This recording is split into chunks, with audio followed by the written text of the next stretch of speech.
السلام عليكم ورحمة الله تعالى وبركاته. عدد كبير من الدول الإفريقية لا تزال مجهولة بالنسبة لعدد كبير من الناس حول العالم. في هذا الفيديو سوف نتحدث عن دولة كبيرة من حيث المساحة، لكن عدد سكانها قليل. كانت عبارة عن محمية بريطانية في السابق تحت اسم بتشوانالاند، لتغير اسمها فيما بعد وتصبح دولة بوتسوانا. فما قصة هذه الدولة الملهمة التي أصبحت مؤخرا إحدى أنجح وأعظم قصص نجاح التنمية على المستوى العالمي؟ لا تنسوا الاشتراك في القناة وتفعيل زر الجرس ليصلكم كل جديد. تقع دولة بوتسوانا بين دول جنوب إفريقيا وناميبيا وزيمبابوي. مساحتها 500 ألف كيلومتر مربع، وعدد سكانها 2.5 مليون نسمة.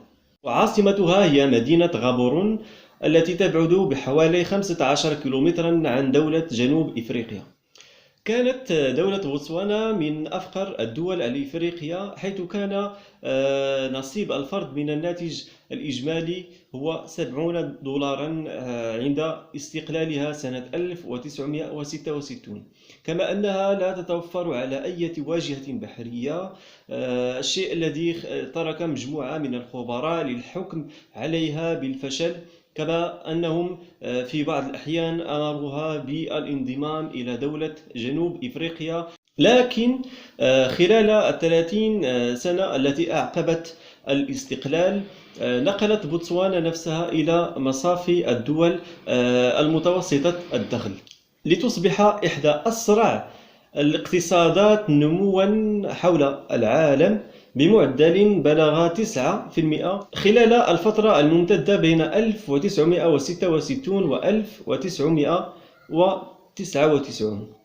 حسب تقرير للجزيرة، فإن سبب هذه الطفرة الاقتصادية في بوتسوانا سببها هو انعدام الفساد والشفافية المطلقة في المؤسسات الحكومية، الشيء الذي خول لها سنة 2002 أن تحصل على المرتبة 24 على المستوى العالمي فيما يخص الشفافية، لتتجاوز بذلك مجموعة من الدول الإفريقية أو كل الدول الإفريقية، وكذا بعد الدول المتقدمة كفرنسا وإيطاليا.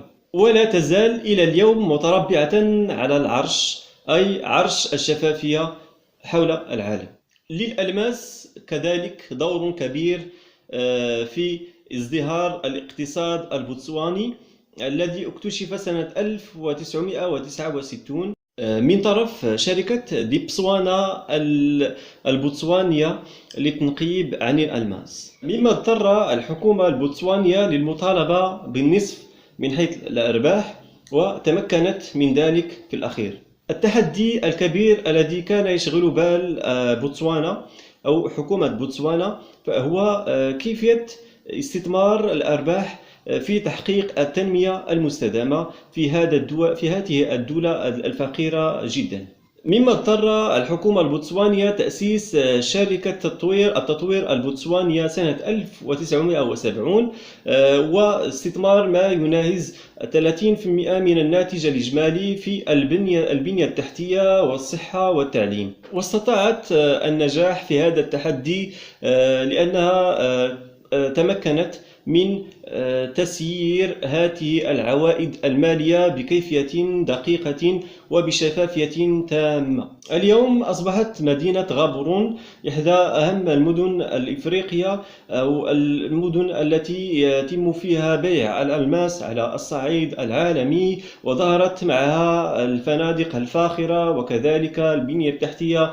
في المستوى العالي جدا. بالرغم من هذه الطفرة الاقتصادية التي تعرفها بوتسوانا، لكن بوتسوانا تتخبط في مشكل صحي كبير جدا، ألا وهو انتشار فيروس نقص المناعة، إذ تحتل المرتبة الثانية في انتشار هذا الفيروس بين البالغين على المستوى العالمي.